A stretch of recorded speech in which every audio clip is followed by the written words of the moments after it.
Pick your class and earn your battle points. Because it's time for the Star Wars Battlefront podcast.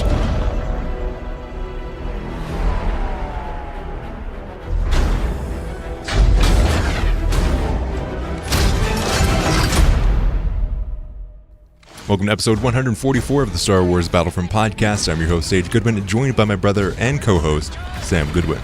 Hello there. In this episode, we'll be going over the Hero Starfighter Assault game mode, our thoughts, and what we would like to see from a future Clone Wars DLC. Let's get started.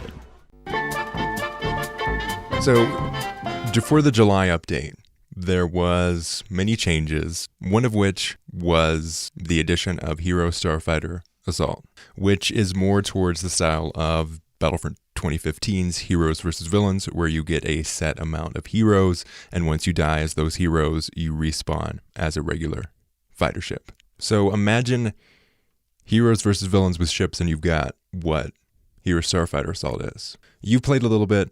I've played way more than you have. I've played a decent chunk. What are your thoughts on it so far?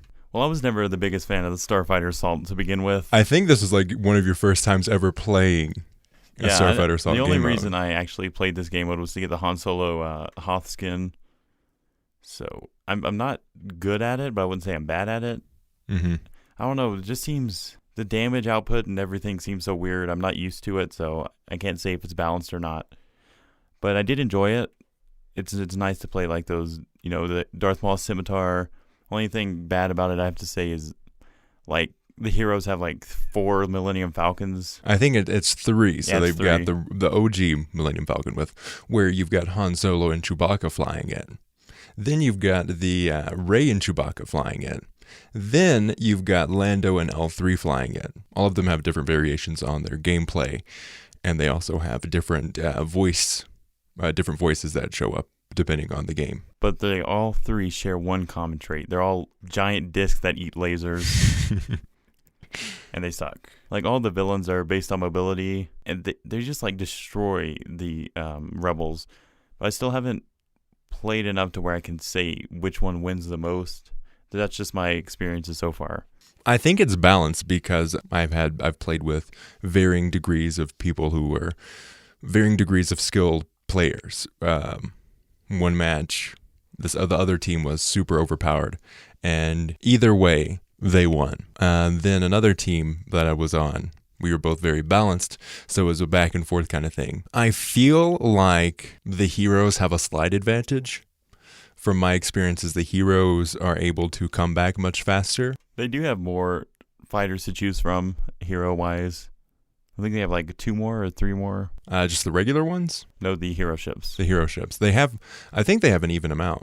I thought they had more. If you count the 3 versions of the Millennium Falcon, that limits the amount of different varied starfighters that you can play as, whether they're heroes or not. Overall, though, I think it's a really well done game mode. I think it's a good thing for Starfighter Assault, getting players into it and being able to just get more players to experience the gameplay and that kind of thing of Starfighter Assault. Because, like yourself and many others, it's a game mode that they've played once or twice through challenges and then dropped off immediately. I'm a huge fan of Starfighter Assault. I really like the game modes when I can get into a match. Overall, I really enjoy it.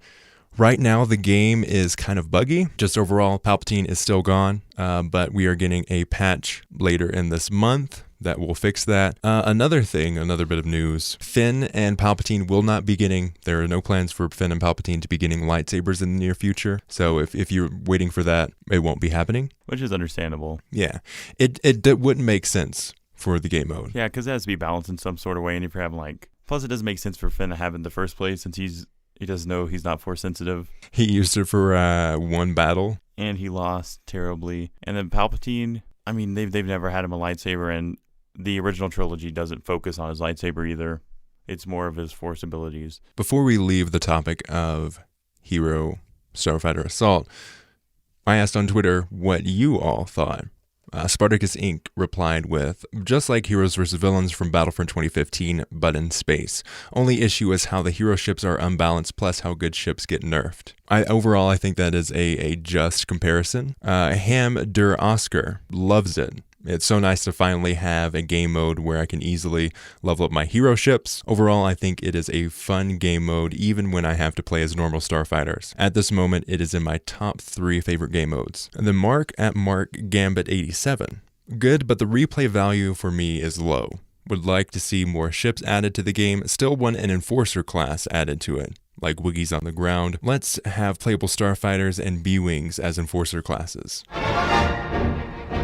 Okay, so in the game, you're chosen as a Hero Starfighter. You die. What do you choose? How do you like that varied gameplay of being in the super powerful ship that everyone's targeting to a lesser powerful ship that you can move around more freely? I personally really like it. What do you think? The transition to just a normal infantry. I mean, it's like really hard to kill a hero ship as that. Like I was on the Slave 1.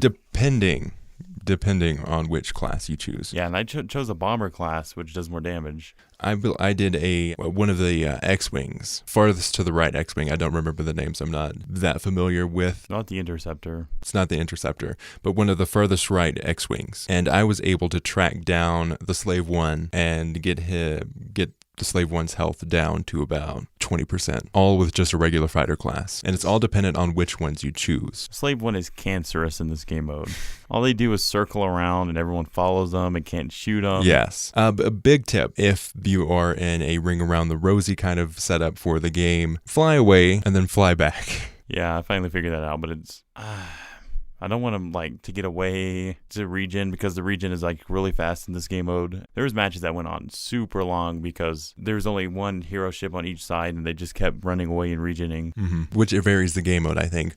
Another thing to note in the game mode, it is best 3 out of 5. My biggest thing about this game mode, I love the fact that they are highlighting Starfighter Assault because that is a community that normally doesn't really get new content all that frequently. I'm really glad that they are bringing new experiences to that because the Starfighter gameplay is solid, it feels really great, and it's easy to be able to look at that and say, okay, we don't need to add more things to it, even though that community would really, really enjoy it. So I'm glad that it is being highlighted.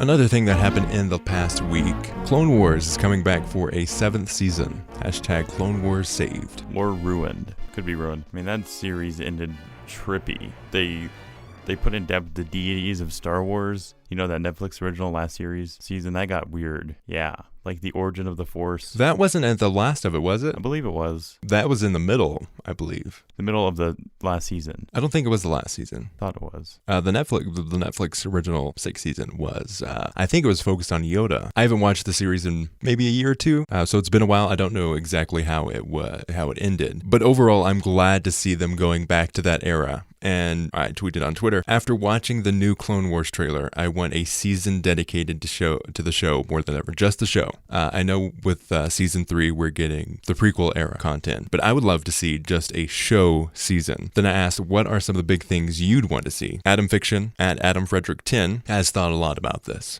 Ahsoka, Tano, and Asajj Ventress, Captain Rex and Cad Bane, Padme and Aurra Sing, ARC Troopers and Droidekas, Republic Commando and Magna Guards, Bad Batch skins for Commandos, young Boba Fett skin / voice with Bounty Hunter armor, Jedi Temple, Siege of Mandalore, and Order 66. I would love to see an Order 66 game mode. Oh yeah.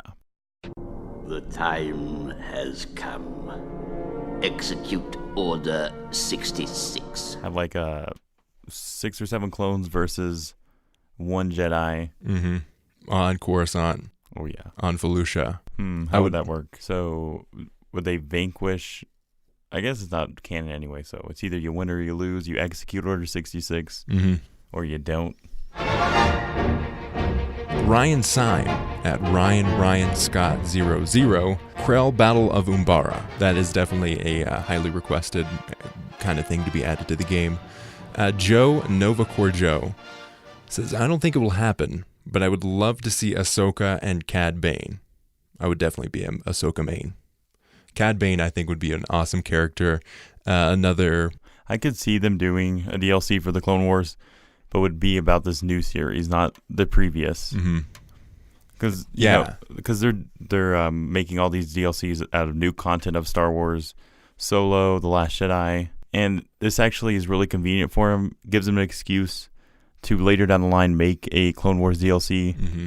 Something that Elliot Battlefront Updates did a video on, a lengthy video, more like a podcast, 16 minutes, on the future of Battlefront games. Overall, I'm going to link it down in the description. It is a great, well-done video, just looking at what the future of the Battlefront series could be in the future of like Star Wars games. Something that he did notice and feature in the discussion, one of the first parts, was their mentioning of keeping the content update for the future months, and they said years. Do you think, looking at how it's been received and how the game hasn't really felt like it's been an actual game yet, do you think that they would expand the season content into 2019 with something like the Clone Wars saved? I think it's a possibility, because Battlefront, it hasn't really got its kickoff yet. Still hasn't. I mean, we still haven't got a real wave of content yet. Last Jedi was lackluster. This season didn't even feel like a season. And even with them doing this roadmap and saying that they're not even going to release that Clone Wars content together. Mm-hmm. Separating it out into two separate seasons, like actual seasons, fall and winter. So if they keep doing it this way, we're not going to have much content. So it means they can spread it out to another year. And at this time during Battlefront 2015's lifetime, we were finishing off the first, technically, year of the game. We already heard rumblings of a next game. Now, the developers weren't actually talking about it or anything, and we knew there was going to be a game coming in the future. We knew, even just from rumblings, just from the developers' silence on certain things, that there was a Battlefront 2 coming out. This kind of game, and like Jorgensen from EA's comments about future games, hasn't actually focused on Battlefront at all. So that's what I'm thinking, that because we haven't heard it yet on a next game, a Battlefront 3, that we will be extending this game into 2019. But when you do that, you run into crossing paths with Battlefield 5. And Battlefield 5 is EA's wonderful child that they've been focusing on greatly, and Battlefront 2 has been the ugly stepchild. Yeah, so they're going to have as much time to dedicate to Star Wars Battlefront 2. And that's what they did with the last game, is that during the slow time of Battlefront 2015 they had the chance to work on their new Battlefield game. But if they're still releasing content, it's going to be weird for that. Yeah, it would throw off the Battlefield Battlefront cycle. And as we see from Titanfall 2 and Battlefield 1, if you release the games within 2 weeks of each other, one of the games is going to be focused on, and more than likely that game would be Star Wars Battlefront. Overall, though, I would hope, and maybe this is a 3-year game, more towards the style of Rainbow Six Siege, where that game is going into its 3rd year, bringing so much more content and just envisioning the game. I think Battlefront could do that, and I think it has the infrastructure and the legs to do that, as long as we get this huge push and just a massive rebranding of the game, because that's what it needs. When you mention to other gaming YouTube channels, you read articles on other gaming websites, like GameSpot's terrible about this, of just keep on pushing this awful idea of Battlefront. Oh, look at this, Battlefront's got content again, oh my gosh. When we've had consistent content monthly, just hasn't been in the form of seasons. But when you mention this to the everyday player, you get a gross Battlefront kind of thing. When the game overall is a great game and has some great content, has some great gameplay, it was misguided in its launch. It didn't do the things that we needed it to do as a follow-up to Battlefront 2015. Yeah, that's what they're going to run into, is all the bad publicity it's gotten so far.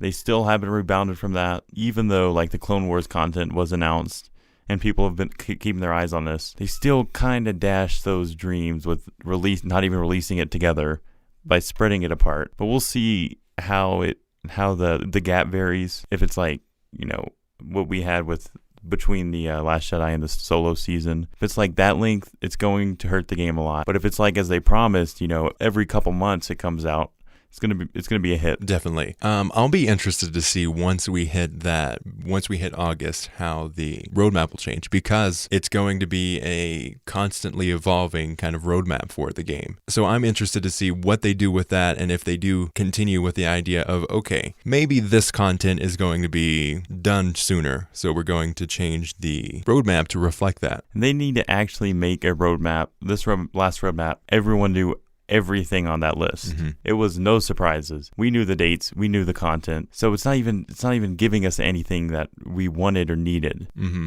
It was basically, oh, hey, here's EA Play in a nice little infographic. And also kind of, they let us know that more skins will be coming.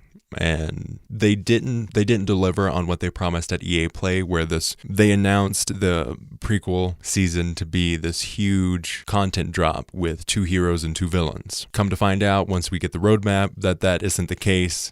And Geonosis will be coming later, while the big game mode will be coming sooner. And overall, it just doesn't feel like they were confident enough to do what they intended to do. I guess because, some of the, like, General Grievous doesn't work with Geonosis as a canon kind of package. So I guess they could be saving him.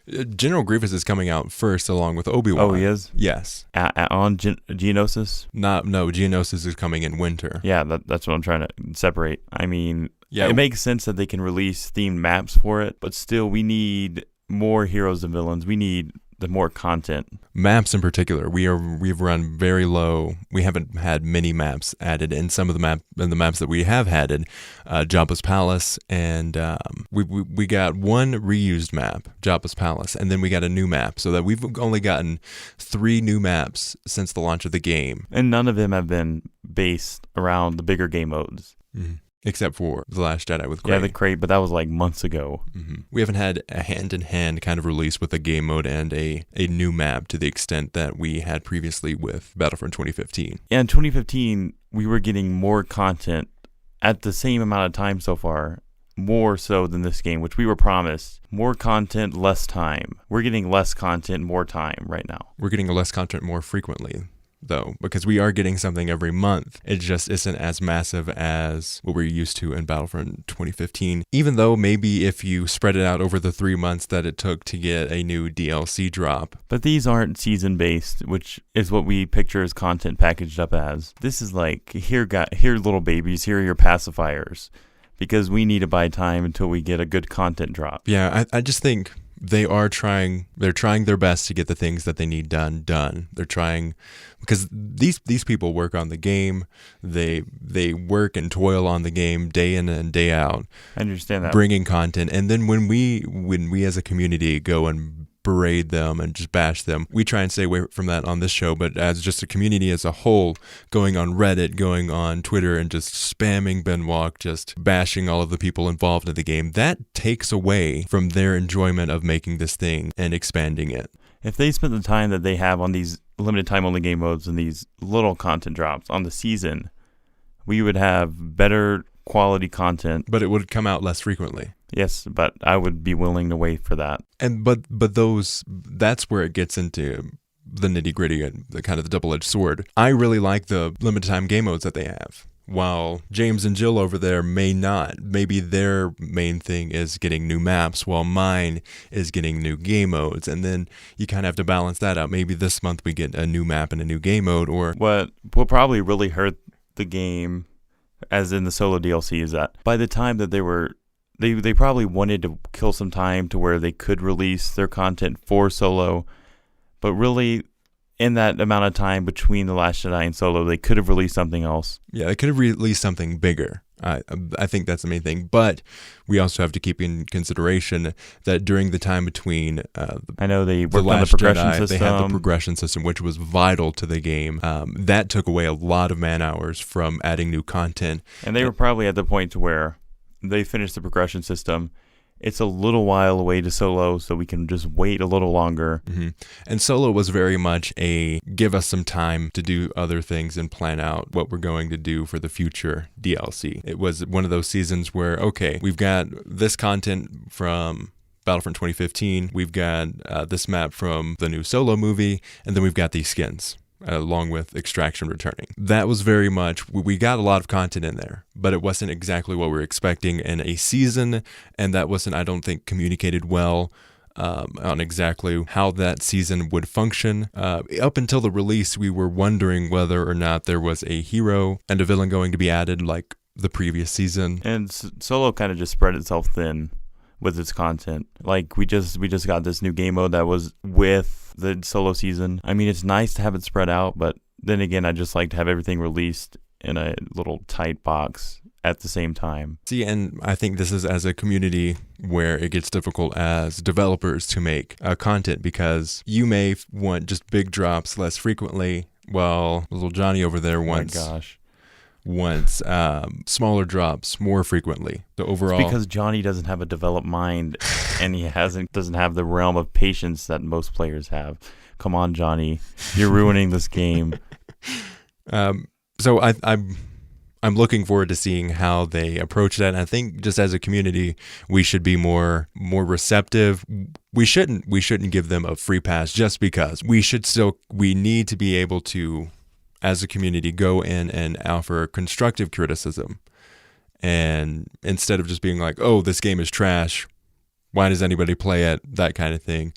And stop focusing on those people just because you're angry at the less content that you're getting. Go out and just be like, okay, the developers, I really love this thing that you're doing, but there's also this thing that I feel you're neglecting. Or, hey, I love this thing. Could you focus on this more? Really enjoy that. And bring it more of a constructive criticism where you start from a positive place and work out of that, instead of starting very negative and just working on vitriol and just pushing out this negative content, negative feedback that isn't helpful at all. The feedback is necessary, but I mean, when everyone just like says the same thing, it does get overwhelming for them. I guess they do feel kind of rushed to get something out, and when things are rushed, the quality drops tremendously. But I mean, we do have every right to make these comments, but they don't have to be so harsh. Exactly. See, we need to be an active community and a communicative community where us and the developers aren't on these two playing fields, like us versus them. It's more of okay, I love this game, you love this game, so let's work on making this game even better, instead of just trying to be like, oh, this thing sucks, take it out of the game right now. So I think that's going to be something, if the game is to be continued into the future, that we need to see. And from the developers as well. I think the developers need to work on their communication and not just relying on Ben Walk. Ben Walk has been doing a great job, but I think I would personally love to see more of an education of the players, because if you educate us, the players, on what's going on, how things work, we're much more likely to be, okay, I see why this thing took so long, or I see why this thing got done sooner, instead of being like, oh, you're not going to understand this developer gibberish, so we're just going to keep you in the dark and not actually say why this thing took so long. Yeah, because if they would just show the process, we wouldn't be so quick, because so we tell them this thing, they don't explain why the reason, they just apologize. Yeah, sorry, we can't do that. Tell us the reason. Let us know why you're not doing this. Be like, oh, we can't do that because the infrastructure in the background of Heroes vs. Little Villains wouldn't let us actually add that. Battlefront 2015 was a culprit of this as well. Towards the end of the life cycle, we got rumblings of Hero Blast being added to the game. But because of the infrastructure and how that worked, we weren't able to get the game mode, and we didn't really hear anything about it afterwards. In fact, the communication that we got was from Paul Kesslin on our podcast, and we asked him about Hero Blast and kind of the idea of what went behind that, and how that got shelved. What about Hero Blast? Hero Blast, yeah. So that's an interesting one.